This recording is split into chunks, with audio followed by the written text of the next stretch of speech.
Egypt अब dollar को use नहीं करना चाहता। इजिप्ट इंटरेस्टेड है इंडियन रुपी में। पाकिस्तान में जो लोग टॉप 3 गए हैं वो प्रॉपर्टी का काम करते हैं जिन्होंने पैसे बनाए, लेकिन इंडिया में जो टॉप 3 में आए बिजनेसमैन वो टेक में थे, हाई टेक में थे, यानी जिससे कौम को फ़ायदा, जिससे ऐसी इंडस्ट्री को प्रमोट किया उन्होंने जिससे लोगों में रोज़गार, नौजवानों को। IMF हमें क्यों नहीं पैसे दे रहा?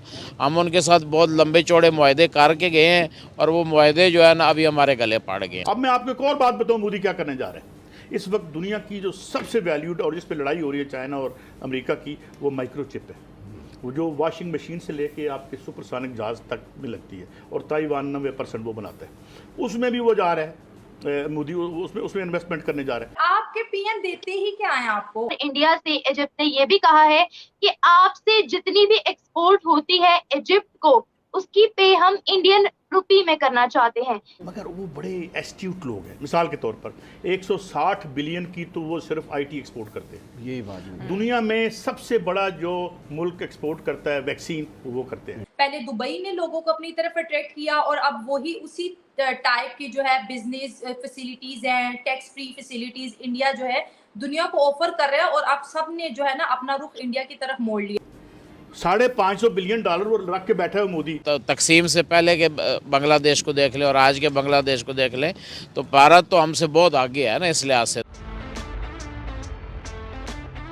हेलो गाइस, स्वागत है आपका अफेयर गॉसिप्स न्यूज में। तो वीडियो में आगे बढ़ने से पहले हर बार की तरह फिर से एक बेनती है, चैनल को सब्सक्राइब करिएगा और बेल आइकन दबाना मत भूलिएगा। दोस्तों, जैसा कि आपको पता ही है, टोटल 18 देश ऐसे हैं जिनसे इंडिया इंडियन रुपी में ट्रेड करता है, लेकिन इस लिस्ट में एक देश और ऐड होने लगा है और वो है इजिप्ट। और इसका कारण है इजिप्शियन पाउंड। पिछले 2 साल में इजिप्शियन पाउंड डॉलर के मुकाबले बहुत तेजी से कमजोर हुआ है। इसके साथ ये भी रिपोर्ट आ रही है कि अब इजिप्ट भारतीय एक्सपोर्ट की पेमेंट भारतीय रुपए में ही करेगा और इससे भारतीय रुपए की वैल्यू और ज्यादा बढ़ेगी। तो खैर, देखते हैं इस पर पाकिस्तानी मीडिया क्या कहता है। देखिए, जो डॉलर की बढ़ती लोकप्रियता थी उसको लोग या आप करिए लोकप्रियता, मतलब dollar was international currency accepted by international community, her trade में, हर उसमें। मगर फिर लोगों ने ये महसूस किया जब रशिया यूक्रेन का युद्ध हुआ, उसके बाद उन लोगों ने ये महसूस किया कि वेस्ट के पास में एक फाइनेंशियल जो है पावर रहती है हमेशा से, जो कि वो सैंक्शंस के फॉर्म में यूज कर सकते हैं। और दूसरा वाला वैसा कोई भी एक्शन अगर उसको वेस्ट के अगेंस्ट में लेना हो तो उनके पास ऑप्शन नहीं है। जैसे जब ये क्या नाम है, टोनी ब्लेयर और बुश ने मिलकर के ये इराक के ऊपर अटैक किया और कहा कि इराक में वेपन्स ऑफ मास डिस्ट्रक्शन है और वो वेस्ट के लिए बहुत खतरा हो सकते हैं, और ये जो वेपन ऑफ मास डिस्ट्रक्शन है इट कैन बी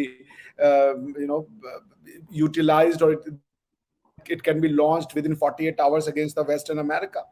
तो उन्होंने इसका एक पैनिक बना करके और फिर अपना वोटरों से उन्होंने वो एक हासिल किया लेजिटिमेसी लोकल मार्केट्स में या डोमेस्टिकली लोकल कॉन्स्टिट्यूएंट से उन्होंने इसको एक लेजिटिमेसी ली और जाके अटैक कर दिया इराक पे। That war was one of the most फ्लैग्रेंट violation of international legal norms and rules. क्या किया था किसी ने भी, यूएन के सैंक्शंस का कोई चांस बनता नहीं है, क्योंकि अमेरिका खुद ही सिक्योरिटी काउंसिल में बैठा है, यूके खुद ही सिक्योरिटी काउंसिल में बैठा है। तो अगर मान लीजिए कोई मूव उनके अगेंस्ट में लाई भी जाए कि भाई आपने क्यों इराक में इतने बच्चों को मार दिया, इतने जो है गरीबों को मार दिया, उसके बाद बमबारी की, उनका इंफ्रास्ट्रक्चर तबाह किया, तो वो तो सिक्योरिटी काउंसिल में ऐसा कोई रिजोल्यूशन पास हो नहीं पाएगा, बिकॉज कि उसको वो खुद ही वीटो कर देंगे। आप उनके अगेंस्ट में कोई रिजोल्यूशन ला नहीं सकते। तो अगर आप उनके अगेंस्ट में कोई रिजोल्यूशन नहीं ला सकते तो क्वेश्चन ये है कि इंटरनेशनल सैंक्शंस उनके अगेंस्ट में कैसे पोज किए जाए। जैसे आप देखें कि आज की डेट में अमेरिका जो है या यूरोप जो है, वो वेस्ट अपनी कलेक्टिव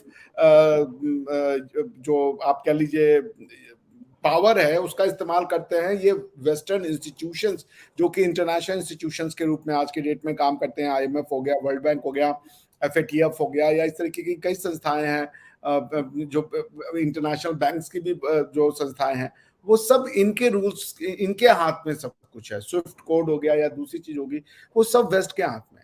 तो यूक्रेन की लड़ाई में अब यूक्रेन को सजा, रशिया को सजा देने के लिए इन्होंने डिसाइड किया कि हम रशियन सैंक्शंस करेंगे, रशिया की इंटरनेशनल फाइनेंशियल ट्रांजैक्शंस को क्रिपल्ड कर देंगे। अब स्विफ्ट कोड में पैसा नहीं जाएगा, ऐसे पैसा नहीं जाएगा, तो मतलब we will completely isolate Russia from international financial transactions.